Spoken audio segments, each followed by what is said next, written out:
16 ঘন্টা অতিক্রান্ত এখনো আগুন জ্বলছে আনন্দপুরের নাজিরাবাদের দুটি গোডাউনে। সেখানে দমকলের আধিকারিকরা এখনো কাজ করছে, কিন্তু সাত জনের প্রাণ চলে যাওয়ার পর প্রশ্নটা স্বাভাবিকভাবেই ওঠে, এতগুলো মানুষের প্রাণ চলে যাওয়ার দায় কে নেবে, দায়টা কার? এ নিয়ে যখন প্রশ্ন উঠছে তার মধ্যে ছবি আপনাদের সামনে রাখবো। সরাসরি এই মুহূর্তে ঘটনাস্থলের কি পরিস্থিতি, সন্দীপ সরকার এবং ঝিলম করঞ্জয় দুই প্রতিনিধি রয়েছেন। আমি প্রথমেই সন্দীপের কাছে যাব। সন্দীপ, এখনো আগুন নিয়ন্ত্রণে আনা যায়নি?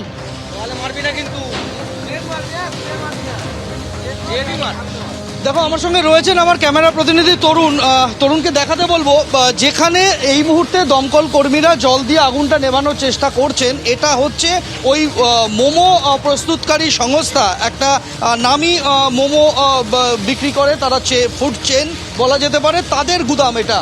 সেই গুদামের এখন 3 জন কর্মচারী নিখোঁজ রয়েছেন, যারা নাইট ডিউটিতে এসেছিলেন গতকাল রাতে।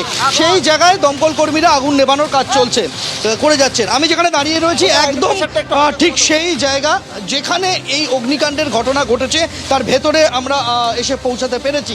আমার ঠিক ডান দিকে যেটা রয়েছে এটা হচ্ছে ওই মোমো সংস্থার গুদাম ঘর, আর ঠিক আমার বাঁ দিকে যে ছবিটা দেখলে রীতিমতো শিউরে উঠতে হয়, এটা হচ্ছে সেই গুদাম যেখানে পরপর এখনো পর্যন্ত পাওয়া তথ্য অনুযায়ী 2টি ডেকোরেটর সংস্থার উপকরণ রাখা থাকতো এখানে, এবং সবথেকে বেশি কর্মচারী তাদের এখানেই রাতের বেলা ছিলেন, যারা নিখোঁজ রয়েছেন বলে এখনো পর্যন্ত নথিভুক্ত হয়েছে।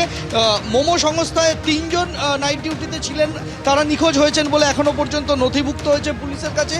আর এই যে ডেকোরেটর সংস্থার এখানে অন্তত পক্ষে 25 জন নিখোঁজ রয়েছেন, এমনটাই কিন্তু নথিভুক্ত হয়েছে পুলিশের কাছে। অর্থাৎ 25 এবং 3 28 জন এখনো পর্যন্ত নিখোঁজ, সেরকমটাই খবর।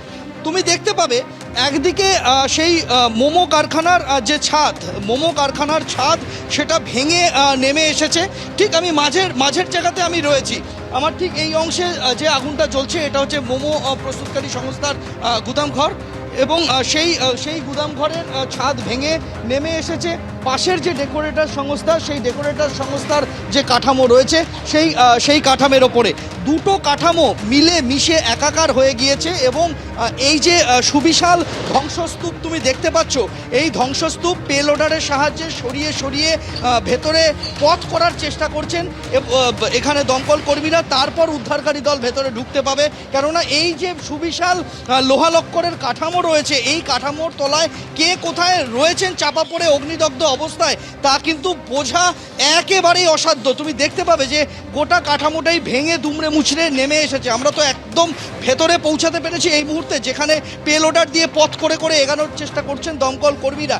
তুমি দেখতে পাবে যে একটা বাড়ি, আমরা দেখে মনে হচ্ছে 1 2 3 তলা একটা বাড়ি সম্ভবত, যে বাড়িটা পুড়ে কালো হয়ে গিয়েছে, দূর থেকে শুধু তার অবয়বটা বোঝা যাচ্ছে। এই বাড়িটা হচ্ছে ডেকোরেটর সংস্থার একটা ওয়ার্কশপ, এবং সেখানে এই বাড়িটার মধ্যেই তাদের অফিসও রয়েছে, এই ডেকোরেটর সংস্থার অফিস এবং ওয়ার্কশপ। সেই ওয়ার্কশপের বাড়িটা পুড়ে কালো হয়ে গিয়েছে, আর যে কাঠামোটা ভেঙে নিচে নেমে এসেছে এটা হচ্ছে তাদের ডেকোরেটরসের গুদামঘর। 2টি ডেকোরেটর সংস্থা, যাদের কর্ণধাররা পূর্ব মেদিনীপুরের, এখনো পর্যন্ত তাই জানা যাচ্ছে। তমলুক এবং এরিয়ার এদের মালিকের বাড়ি, তাদের খোঁজ শুরু হয়েছে। এবং এখানে যারা কাজ করতেন মূলত বেশিরভাগই পূর্ব মেদিনীপুর, পশ্চিম মেদিনীপুর, কিছুটা দক্ষিণ 24 পরগনার যুবকরা এখানে কাজ করতেন, তারা নিখোঁজ রয়েছেন, তাদের খোঁজ পাওয়া যায়নি এখনো পর্যন্ত। এবং এখন যা পরিস্থিতি তাতে পুরোপুরি আগুন নিয়ন্ত্রণে আসা এবং এই কাঠামো সরানো, তার আগে কিন্তু উদ্ধার কাজ একেবারেই চালানো যাচ্ছে না। ফলে একদিকে দমকল বাহিনী যেখানে আগুন এখনো পর্যন্ত লেগে রয়েছে সেই জায়গায় পৌঁছে আপ্রাণ চেষ্টা করছেন নেভানোর, আর আরেকদিকে ঠিক আমার বাঁ পাশেই, তরুণকে বলবো আরও একবার ছবিটা দেখানোর জন্য, যেখানে পেলোডার দিয়ে কাজ করা হচ্ছে, পেলোডার দিয়ে এখানে সেই কিভাবে কাজ চলছে সন্দীপ, আমরা সেই ছবি দেখতে পাচ্ছি। তুমি আমাদের সঙ্গে থাকো। এবিপি আনন্দ, এগিয়ে থাকে, এগিয়ে রাখে।